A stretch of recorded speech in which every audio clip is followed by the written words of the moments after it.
general wisdom with backdrops is keep it simple because you don't want to take people's attention away from the trains. And I've decided that's an excuse for people who want to have, backdrops that are like 3 colors, spot, spot, spot. And that's fine if you like it, but I was wondering, could I actually use the backdrop to try to extend things more? And I figured that I didn't know what the heck I was doing, so I ought to practice a bit. So I got some of these El Cheapo canvases from Dick Blick. It's at Walker and Cedar Hills Boulevard. There's a little shopping center there. And I started playing around with them, and I thought, well, that's not too bad. This is after spending, like a dozen hours watching these YouTube videos on how to paint stuff. So then I thought, well, I can do better than that. So I tried this guy, and this is an argument for why you should never paint anything that you're going to look at not in the light that you're painting it under. Because in bright sunlight, this actually looks kind of good, but not so good in the train room and not so good here. And I thought, well, I'm also going to be having to paint things with some ground underneath it, and well, that's okay, but not really special. So I tried another one. This is getting a little better. I put some texture in the ground here using the Bob Roth method, which is you load up a brush and you go stab, stab, stab, stab, stab to make a texture on it. Then I did this guy the other day, and this is starting to look a bit better, except that I'm thinking if I were to try to take this and put it behind those locomotives over there, this is kind of too big for HO scale. So you've got to kind of ride herd on how big things are going to be. So then I did this guy, and this guy is a lot more promising. So I figured out the light control problem here. You can actually see this without having to have a 2,000 watt floodlight shining on it. And the stuff on it is more reasonable size. If we were to put this behind the trains, it would actually almost look appropriate. And I thought, well, I can take that, but I wanted to have more in the middle, so I did this. And the trees aren't too bad, but the composition sucks, So, and then this is the one I did yesterday. So this is the most recent one. I thought I should practice for you guys, because I am not a stupendous, super duper artist or anything. Yeah? How many of those can you do a day? I can do 2 of these a day before my wrist complains. And if you're painting backdrop this way, you're not going to get your backdrop done in in a week. It's going to take time. The 6 feet, or I guess it's 8 feet of backdrop behind Junction City. I was working on it, and my wife helped me a bit, and I think the elapsed time when we were working on it was, we worked on it for about a week or something. So you can do maybe a foot of finished backdrop a day. So, it's going to take a while. It's supposed to be a hobby, I guess. If I was doing this for money, I couldn't, you wouldn't be able to afford what I charge for my services, and I wouldn't be able to sell them because nobody would buy it. So with that, I thought maybe I'd get started on doing the live demo portion of this madness over here. I brought this is, you get like 8 of these for $10 or something at Dick Blick, so that, really good for practicing on. But I thought for the purposes of today, I should do a little bigger one. I cheated and I did the sky on this because I was worried about running out of time, because I start sitting down and I think, how long did I spend here? And I thought, oh, 2 hours, that's too long. So,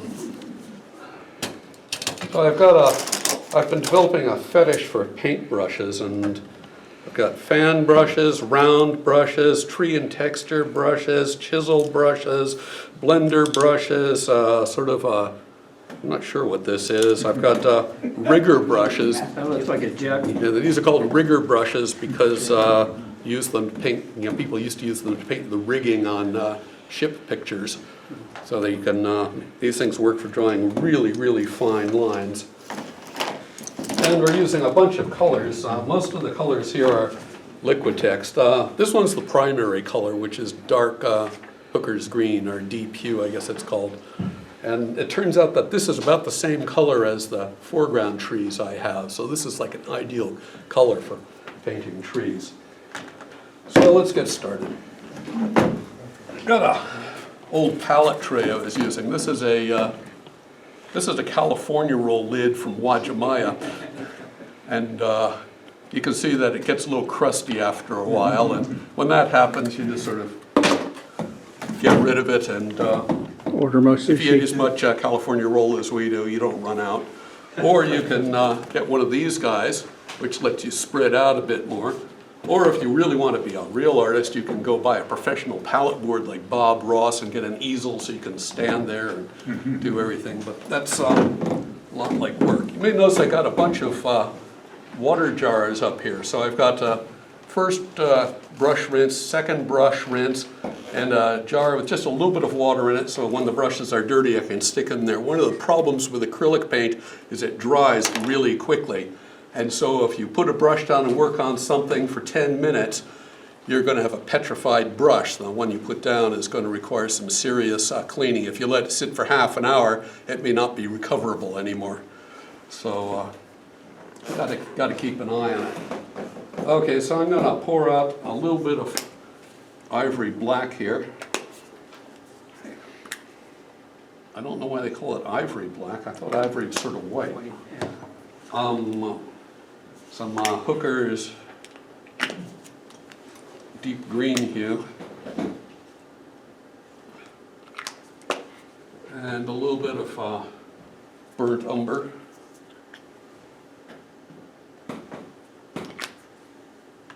Some raw sienna.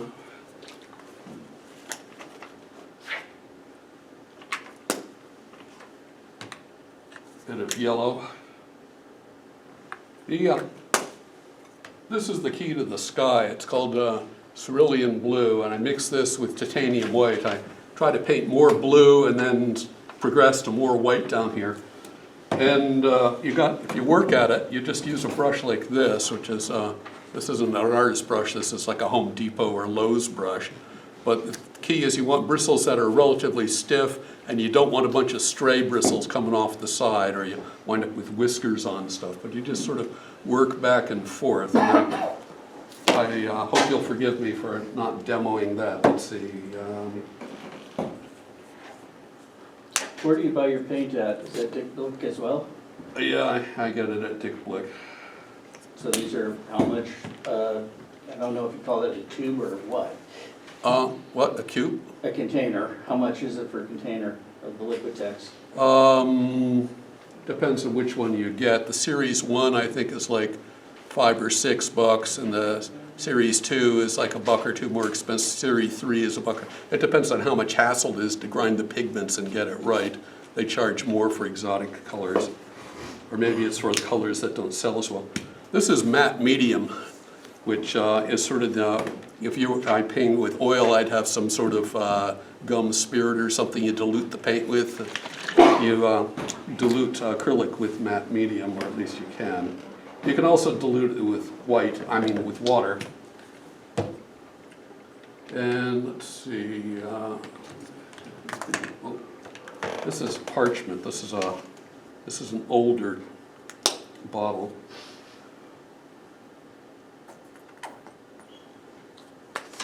And I really don't know what I'm going to paint here yet. Sometimes I don't know what I'm going to paint until it actually shows up on the canvas. So I'm going to start by grabbing a little bit of water. I've got a little cup here that's just got water in it that I'm not going to rinse a brush in. And let's grab a bit of the Hooker's green. Oh, it's starting to sound like Bob Ross or something. Just ordinary tap water or distilled? I got this from the sink in the back room. I was going to bring a bottle of water with me, but I kind of forgot to do it. And we'll mix a little bit of this raw sienna in, and a bit of yellow. And the brush is too wet, so let's put a hill in. And you can tell that it's wet because of all the brush marks that are showing up here. So I'm going to need to work at this a bit to get it Right, and I don't like that color, it's a little bit too dark. Distance hill should be lighter than foreground hill, so let's add a little bit of white to it and try to lighten that little bugger up.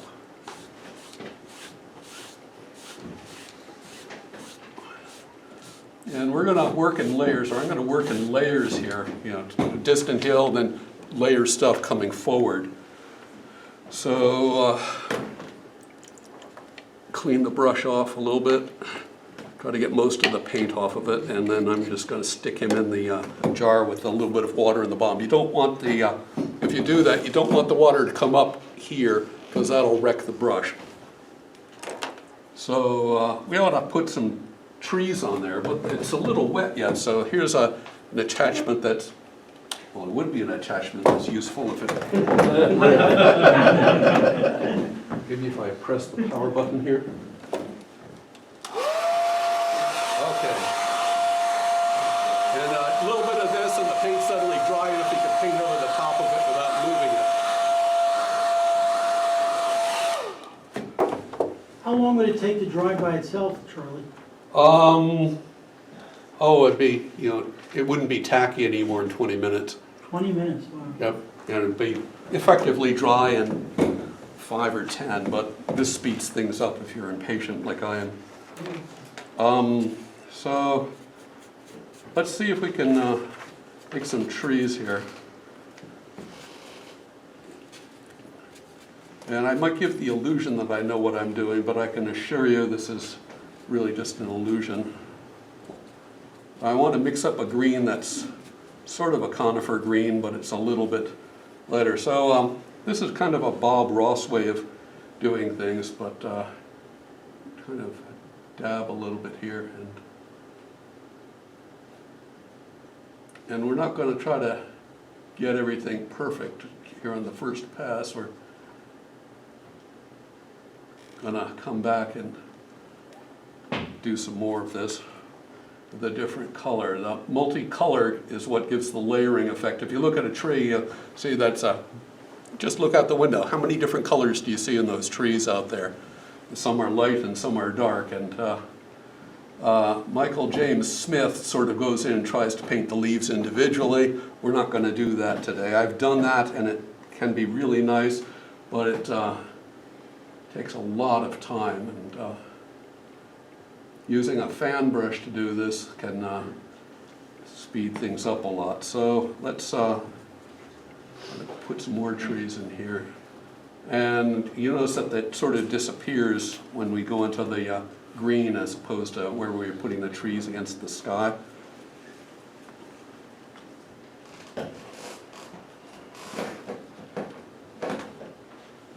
And that's pretty light, so let's grab a little more green and work that in here. I'm going to grab just a touch of matte medium and stick that in to try to dilute this paint out a little bit more. And this is going to be much darker now. And if we're careful and we just touch with the very corner of the fan brush, we can get some control in here that work good.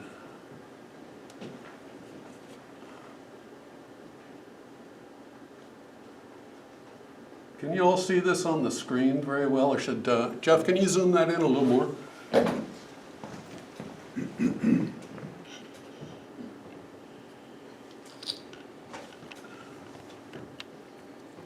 Maybe move the camera back 6 inches, from, to your, not back to you, but to your right.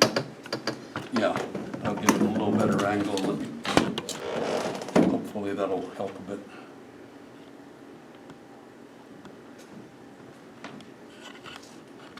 And as soon as we start with the two colors, suddenly it starts to come a bit more alive. With one color it was a bit flat.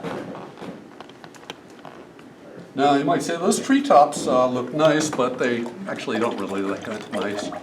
So let's clean this fan brush off a bit,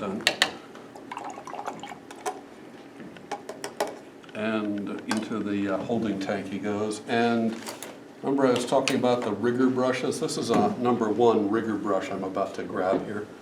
And the key to using a rigger brush is you need to have really thin paint.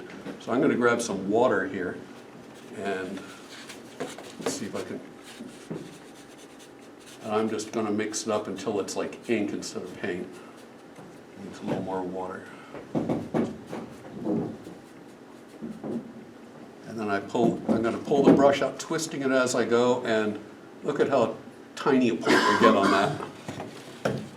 So now up here we go, and let's try to, can you see the details that are going on here?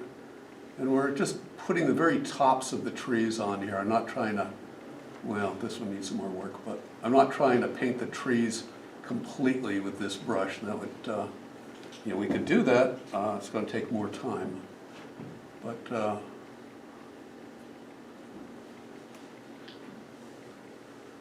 so if the fan brush left some trees that look like they've got leprosy or polio or something, you can correct that by using this brush.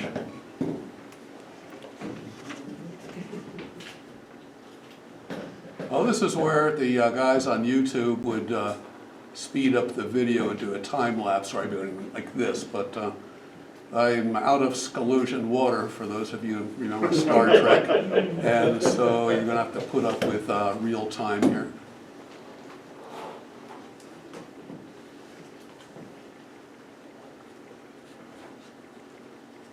Charlie, are you pointing the tops?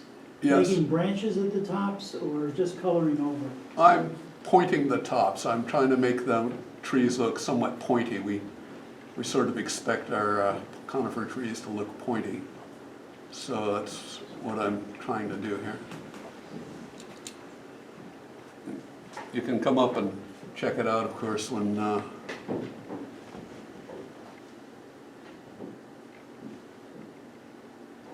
and you know, yeah, it's a bit tedious, but time goes by quickly, and if you got some music playing in the background, or if you happen to have your wife standing 3 feet away from you doing the same thing on the tree she's been painting, it's not a bad way to spend some time.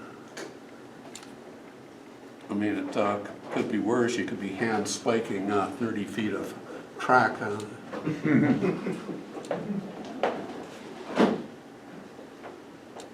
Or soldering resistors to the axles of a 250 car fleet that you've decided needs to be able to, you know, set off current detection detectors.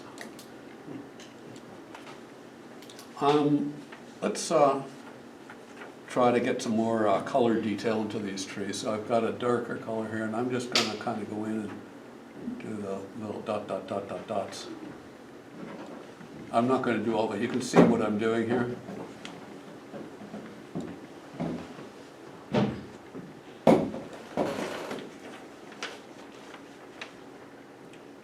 Now that's a bit tedious unto itself, right? So there's a faster way, actually.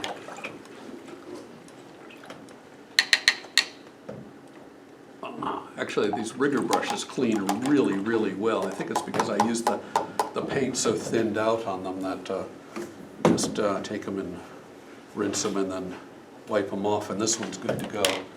So let's get out the, okay. You can look, if you see this guy, you can see how there's sort of a chisel on him like this, so when you press against the canvas like this, the brush spreads out, and suddenly it's like you got a whole bunch of different brushes there. And then you go touch, touch, touch. And this works better with thicker paint instead of thinner paint.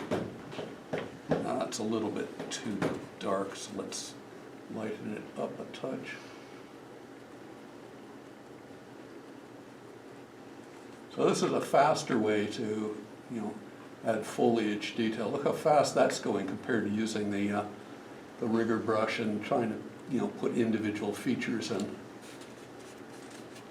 Place where the individual features really show up if you're willing to do the effort is if you got a foreground deciduous tree, and going in there and having the patience to do the leaves on it just really makes that thing snap.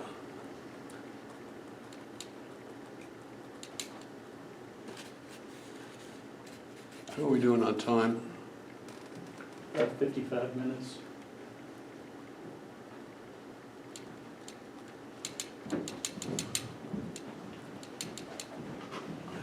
grab a little parchment and mix that in here.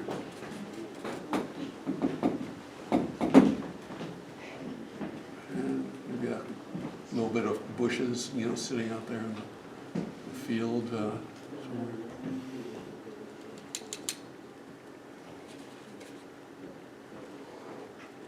Okay, that's enough for over there. This guy, we need to clean him because he holds paint like crazy. And into the holding tank he goes. Let's switch brushes, and I'm going to use the chisel brush now, sort of a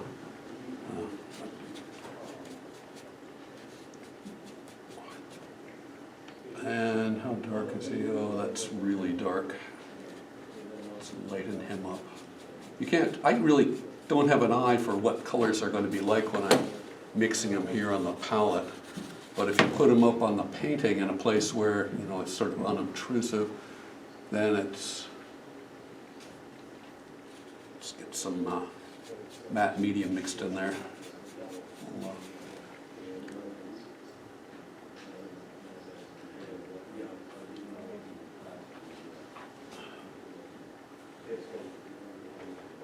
So it's a matte medium basically to help dilute the paint a little? Yeah, it's a thin it thinner. out?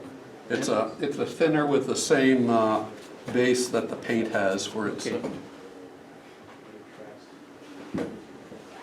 And I'm taking the brush and I'm wobbling it a little bit here to try to, you know, give it a little bit of, you know, the hill isn't absolutely flat.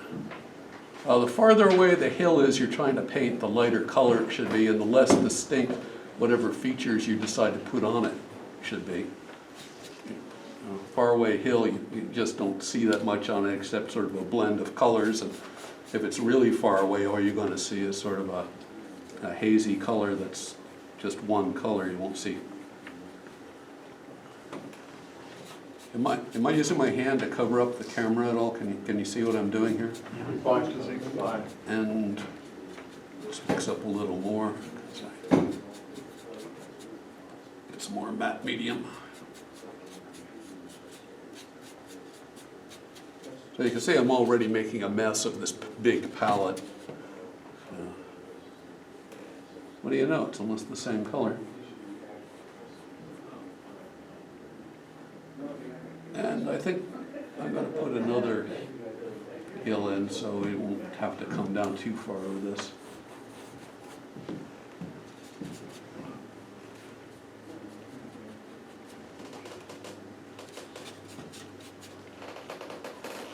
Of course, the thinner it gets, the less it covers. So if you can use that to advantage sometimes. If you get thin paint, you suddenly have to pay a lot of attention to where the brush marks are going.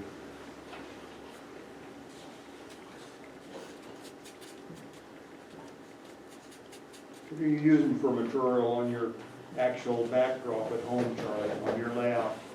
Is that wall boards on the wall, or? Yeah, it's all drywall. Now you could use masonite. You know, for the backdrops, when I start, or after I get the backdrops up, actually, the center peninsula is plywood, but I'd slap a coat of sky blue paint on it and just monochrome. I don't try to grade it like this at all. If I want clouds on that, I come by with an airbrush and I get some golden titanium white acrylic for oil brushes, or not, for air brushes, not oil brushes. Listen to what I mean, not what I say, please. And I sort of go around and I try to make, you know, amorphous clouds. I don't go for the well-defined cumulus formations because those look great when you're looking at them from the right angle. But if you look at them from over here or over there, they look really funny. Mm-hmm. So I try to keep things general. Do you use a stencil for your clouds or not? You just No, I don't. freehand them? I just use the airbrush and I sort of And then freehand them. you know, freehand them in and out. There is I do have a video of that on my website. If you go to the how-to section of bcsjrr.com, Bear Creek and South Jackson Railroad.com, there's a how-to section in there, and there's a video of me showing how I do the airbrush stuff. Okay, so let's try to do some really quick trees now.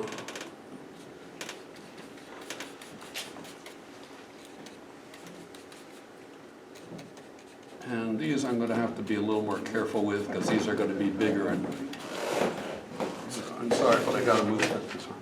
And this guy needs to be cleaned, or I'm violating my own rule about cleaning brushes right away. If you didn't catch that website, talk to me after we finish here. I'm just using the fan brush here, and this is, you can see Bob Ross do this all the time. Presto, tree. And that's straight from Bob. And it's a happy little I was gonna tree. say, is it happy? And there are no mistakes, there are only happy accidents. Yeah, not quite so happy accidents. And if you watch Michael Smith do this, he's using only the tip of the brush, that fan brushing. That's one of the reasons, see, the fan brush doesn't have ink on all of it, just on a corner. So I'm trying to touch just the corner to the ground there.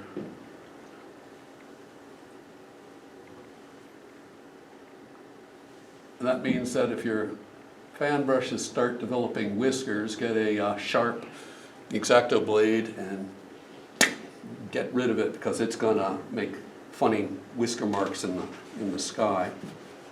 It's like that country western song about ghost conifers in the sky.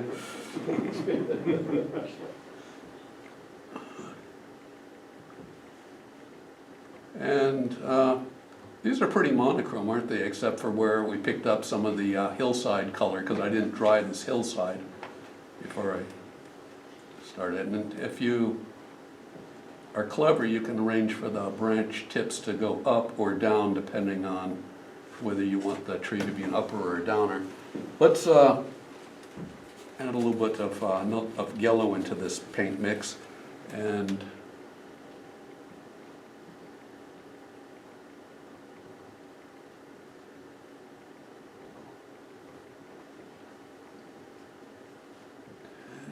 I think I got too much paint in here. This works better if you don't have quite so much paint in the brush.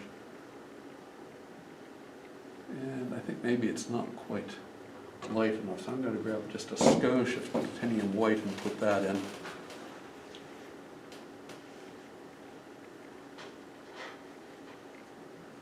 And there, now the tree's starting to look three-dimensional with that color in there.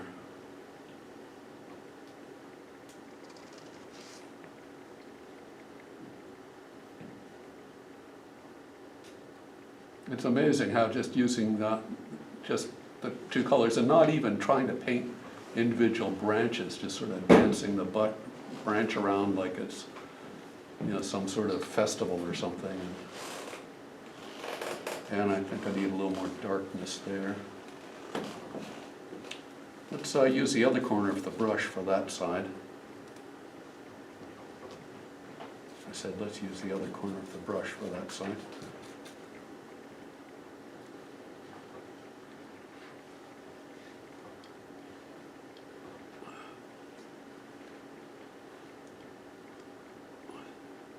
And let's see if we can get a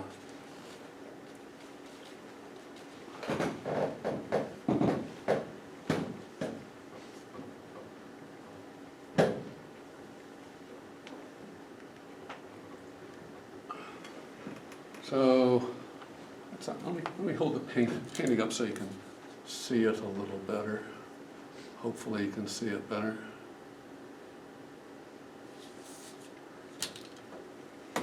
And we could be, painting a bunch of these trees here.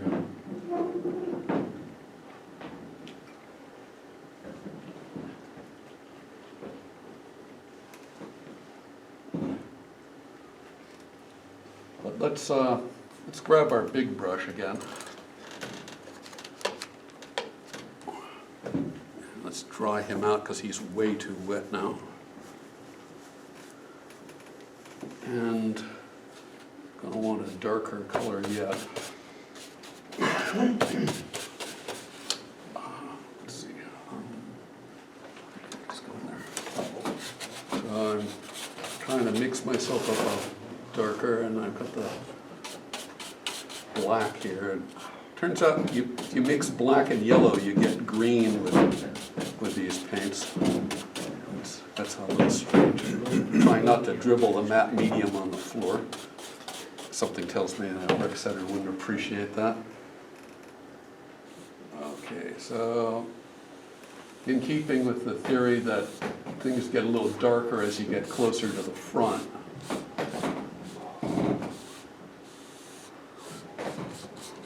And you see, this isn't really covering terribly well over here, so I'm resorting to whatever I have to do to get the paint to stick to the canvas.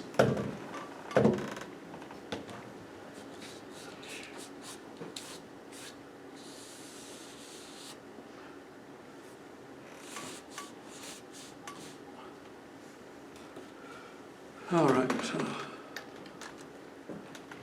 I apologize for being so quick on this, but I'd be apologizing even more for not completing all this stuff for you.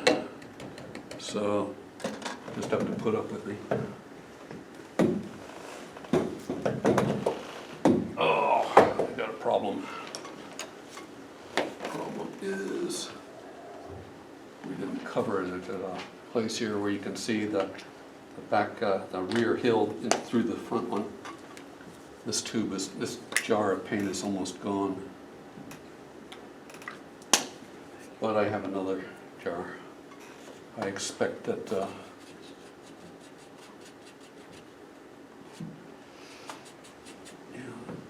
I know that this stuff goes fast, the Hooker's Deep Green. This is a blender brush, and there's an awful lot of moisture on the screen here, so this isn't really optimal. I should have dried it out a little bit more. A blender brush is useful for blending colors together. This is awfully wet.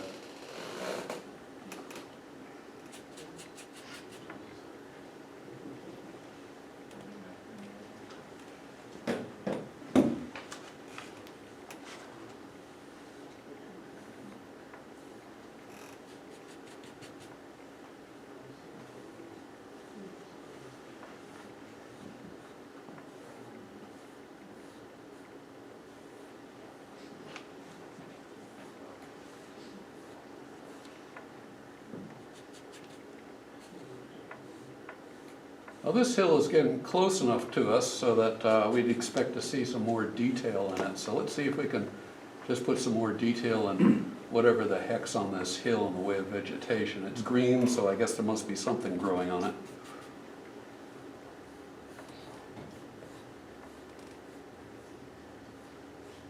Before I do that, let's dry it out a little bit. It's pretty soggy.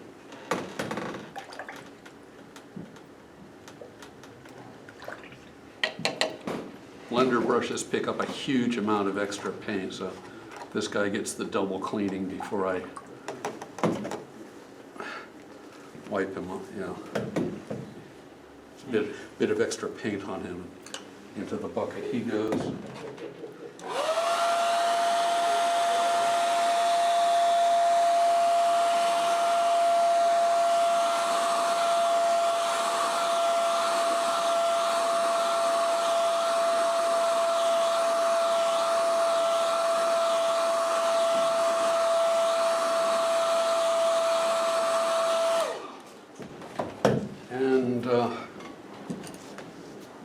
Got a, what's this, a number, wow, this is a big, it's a number 6 round brush.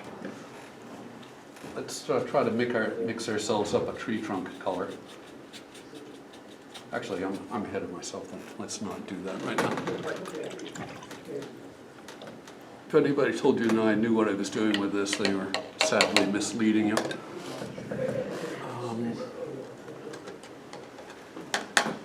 So I've got the, what's called a tree and texture brush here.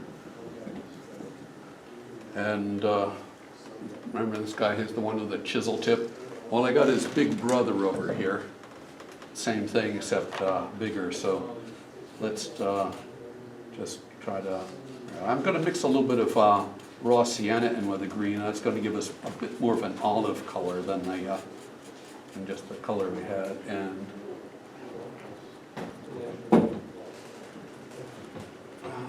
it's too much brown. A little yellow.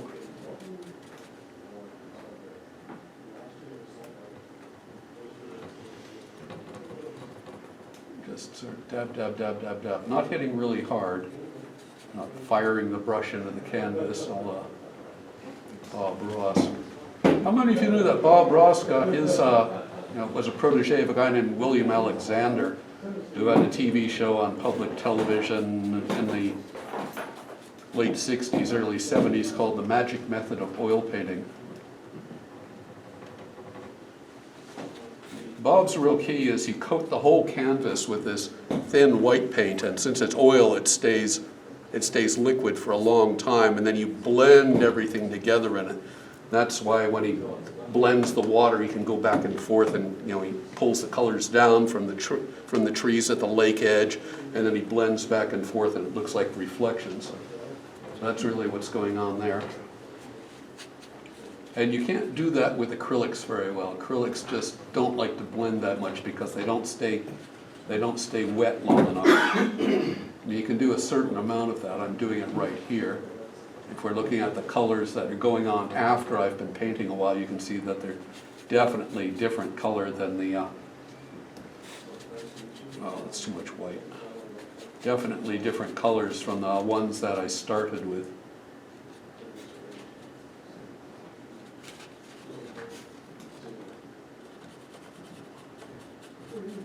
Can you adjust the camera down a little bit to get the palette tray in here, Jeff? So you can see what tarnation I'm doing.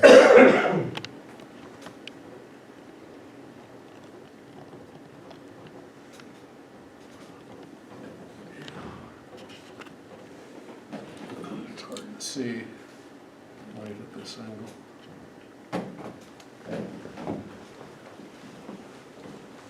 I suppose I should have brought my own theater projector in, but it's screwed to the ceiling and I didn't want to take it down.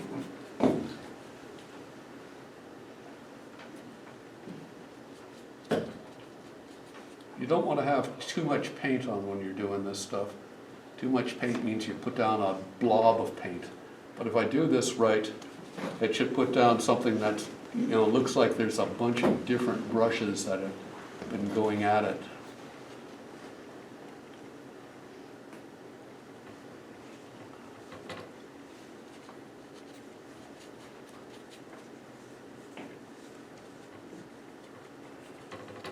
The other thing you can use to do this is you can use the big brush, the 1.5 inch guy I had.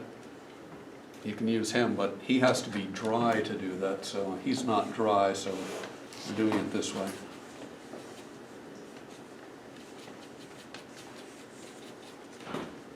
You just sort of work your way around, dabbing here and there.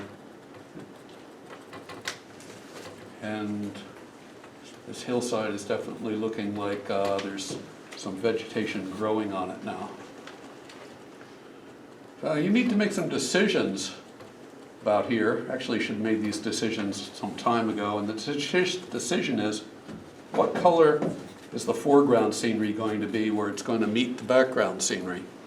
And I've had some good luck using chunks of sill floor and woodland scenics fine leaf foliage and bringing that up to the backdrop. But you need to try to continue the color of whatever versions of those you use up into the backdrop. If the backdrop's a very brilliant green but the foreground's sort of a drab green, that's going to look really funny unless you can bring the foreground up so it curves down and then the backdrop comes up behind it so you can't actually see the joint between the two.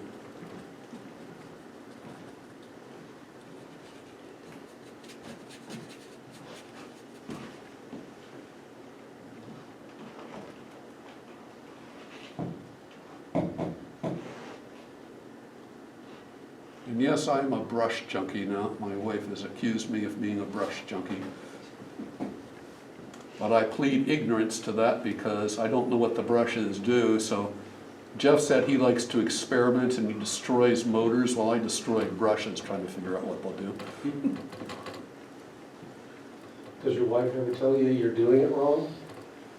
She has from Oh. time to time. But normally she is very supportive. She's glad I'm doing something that she likes to do, and you know, we can paint backdrop together in the train room.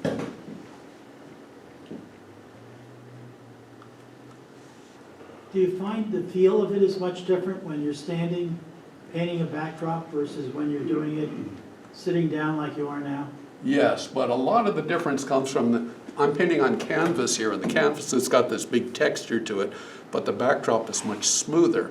So there's a bigger difference between painting on something smooth versus painting on something that's got a lot of texture to it. Some artists cover their canvas with stuff called gesso, which smooths out some of the bumpliness of the, is bumpliness a word? Well, it smooths it out. And, but that gesso has its own texture. Now the wood panel over there is right behind where Jeff is sitting, the one that I painted yesterday. That's a piece of wood that was pre-coated with gesso. And I wanted to just try that to see how that would work. I don't recommend those for practice pieces because the canvases are $10 for like 8 of those things. Well, that's $10 for one of them. So, Does the smooth surface tend to emphasize brush strokes? yes, it certainly does.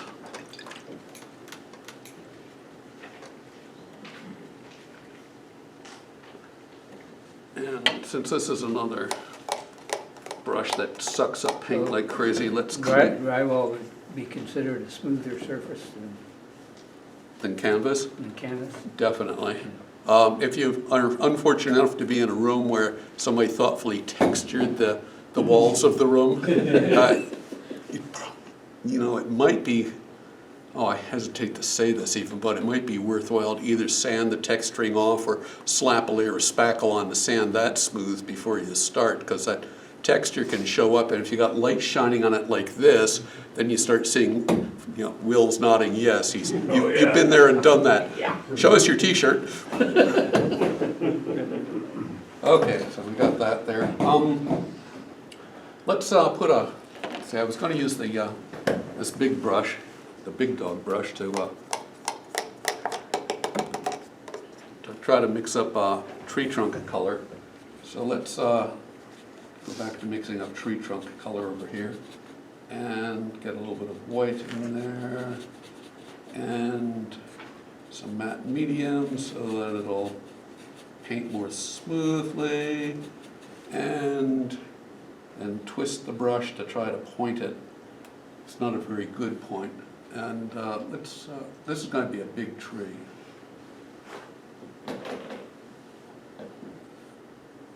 And let's do another big tree right here. And another one, a little closer. Oh, let's get some more paint first.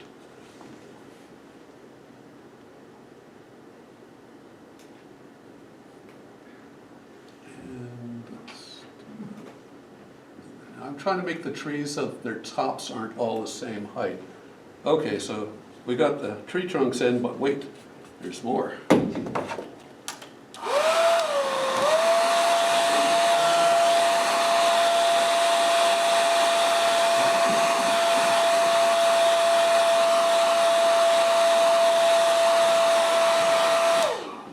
So when you're doing that, as you're coming down, are you pushing the brush in a little tighter to fan it out, to shape your trees? I'm sorry, what? Oh, yes, I'm trying to make the Start out real fine and then just push in yeah, a I'm little barely harder? touching the brush when I start the downstroke, and then I'm pushing much harder towards the bottom. How hard? Well, you'll have to experiment. Yep. If I can do it, I'm sure you guys can. The biggest problem to painting backdrops is the same problem that you have with doing scenery. You got to be willing to start. So I'm gonna put this brush away, and where's my, here we go. Got another round brush here. This one's a much finer point than that last one. Let's try to mix up a little bit of a different color here. There we go.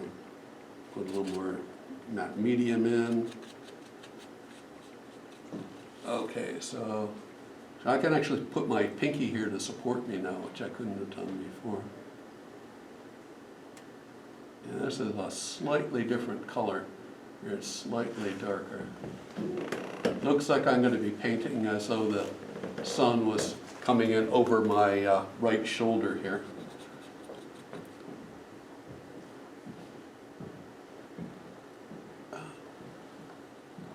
Some people have much steadier hands than I do. In fact, I dare say there's a lot of people who have steadier hands than I do. Are you going on top or to the side? I'm going on top. Let's try to do that even a little darker. I'm going to grab just a touch of ivory black. I don't know why. Where do they get the black ivory from? Oxymoron. That's it. It's a piano term. The black keys are black ivory. Oh, okay. So you're doing this to shadow the trunk? Yeah, I'm trying to give the trunks a little bit of a... You're not doing it for bark detail or anything, it's just Well, general? we could do bark detail, but that's sort of a time sink, and we are Yeah. getting close to time here.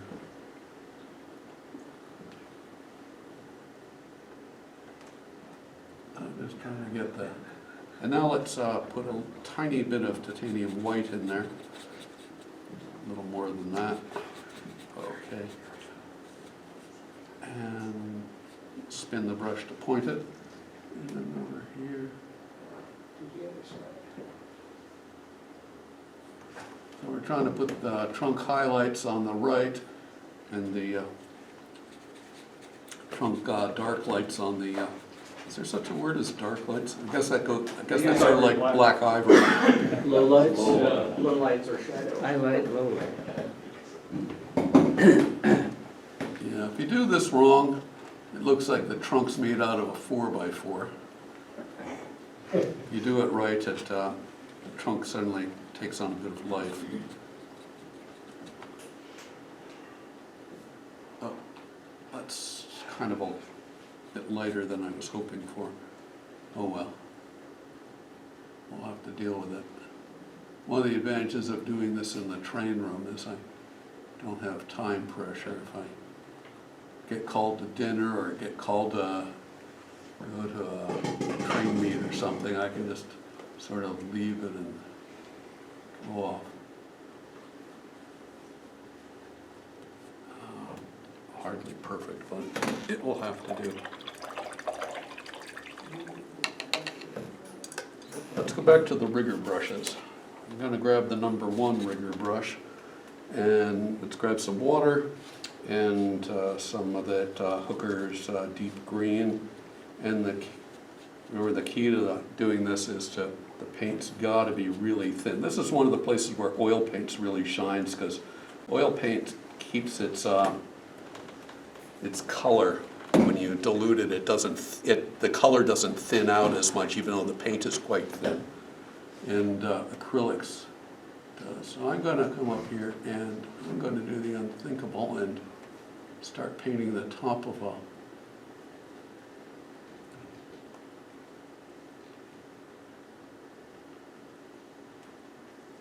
And I'm not going to paint the whole tree like this, because I could easily blow the rest of the afternoon doing that. I'm just going to paint the upper bit of it, then we're going to come back and finish this off with a fan brush. And that way you get the fine detail at the top against the sky, where you can see it and appreciate it. I mean, how are you going to appreciate the fine detail down here where it's against a darker area? And that guy, Michael James Smith, is the evil person who got me started doing this. For some reason he puts it in time lapse and just, he just blows through it in no time.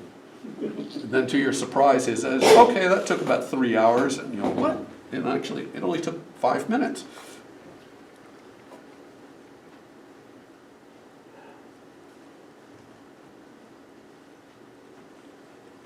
I'm really sort of just squiggling the brush here. And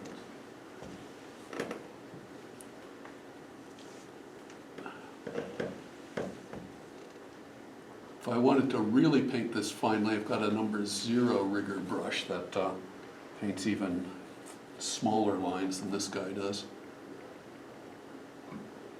A rigger brush is very similar to what's called a liner brush, and if you go into an art store and say you want a rigger brush, they're going to kind of look at you a little funny because they probably don't have them at all. But a liner brush does pretty much the same thing. If you want a rigger brush, these are from a company called Rosemary in England, and they're actually the kind that Michael James Smith uses, the brand. And there's a importer in this country, Wind River Art Supply in Arizona, that carries them, and they're the only place you can get them in this country. But they're happy to mail order stuff to you. You can see how fine those lines were I was drawing? This is why they used them to paint rigging on ships. Is there a number size on that brush, like an odd or a double odd or a 3 This is a odd? number 1. Number 1. This one is a 0, Mhm. and this one is a 2. And they're all rigger brushes? Yeah, rigger kind of refers to the bristle style. The bristles are very soft. They're very floppy. When I rinse it off, it comes out, and you hold it under the water and in the sink, and it deflects. So the thing that's giving it its structure is the fact that I've got this ink-like paint in it, and that I twist it. You notice how when can you see how when I'm pulling it through the paint, I'm twisting it? Mm-hmm. And that's what gives it the point, and then the ink holds the bristles together, sort of like a cord of many threads, and that gives it the structural integrity that you can actually paint out.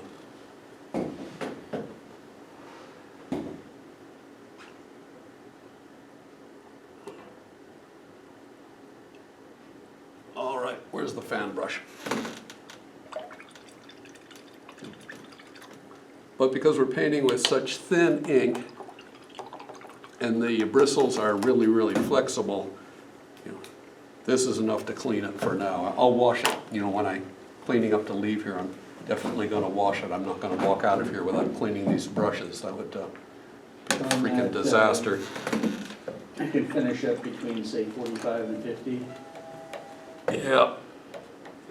You still have to do the boxcar thing. Yeah.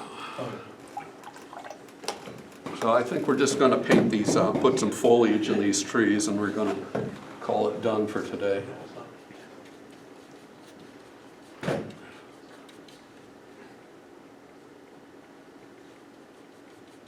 So, ran out of yellow. We call it mellow yellow.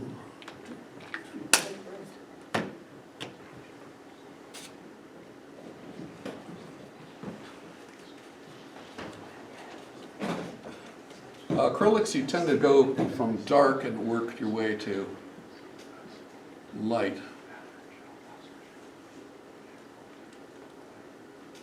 With watercolors, it's the other way around. You start with light and work your way to the dark colors.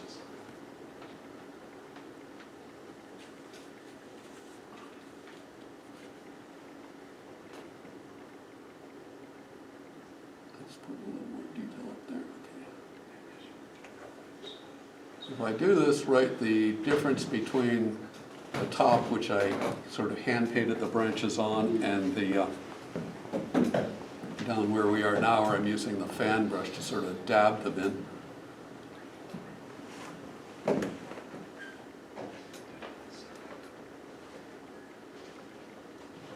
It won't be too apparent. It'll be, it'll flow together fairly well, especially if I come up here and put some of this color in.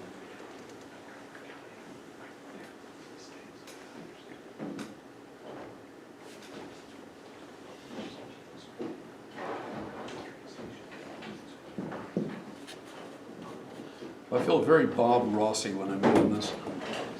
except my hair is long. And I don't have a squirrel on my shoulder. Actually, if you live next to a hazelnut orchard, you probably are nowhere near as fond of squirrels as Bob was. Is that so, Fred? I have a couple making it home in my crawl space, if you know how to get rid of them. Let me know, you're welcome to having. How I got it. Cat. I've got 2 cats and they aren't even touching him. Well, apparently you got the wrong kind of cats. Yeah, I fully agree with that. Let's lighten this green up quite a bit. Putting some yellow in there. And I think there's a tiny bit of the raw sienna left. And so let's see if I can reach across here without making a mess of everything. They threw the triples and just walked away from it.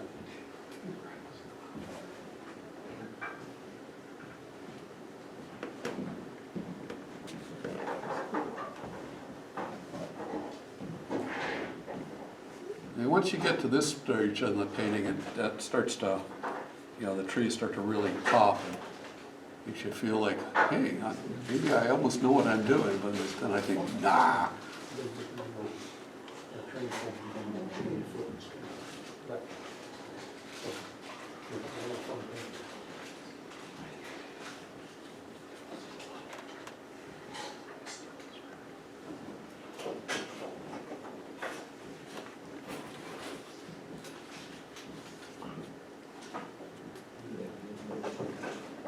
I live in the southeast corner. The train takes about 4 minutes from me. Up here all the time. Let's try to get it even lighter than it is. This is going to be a really light highlight color. Oh, yeah. And There's a possibility at 4 o'clock.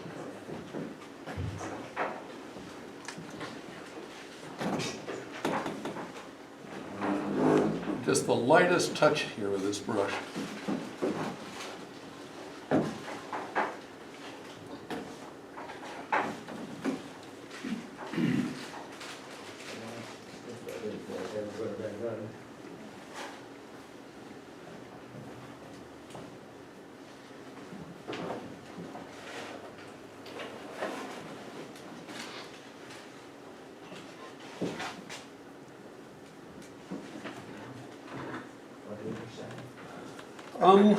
Well, I think that's about it for now, because we're about out of time. Turn the other lights on, somebody. Let's make it easier, it makes it harder. So, thank you all for coming. It does get a 3D effect.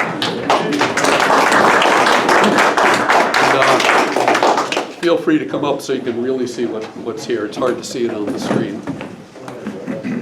I got some brushes to clean.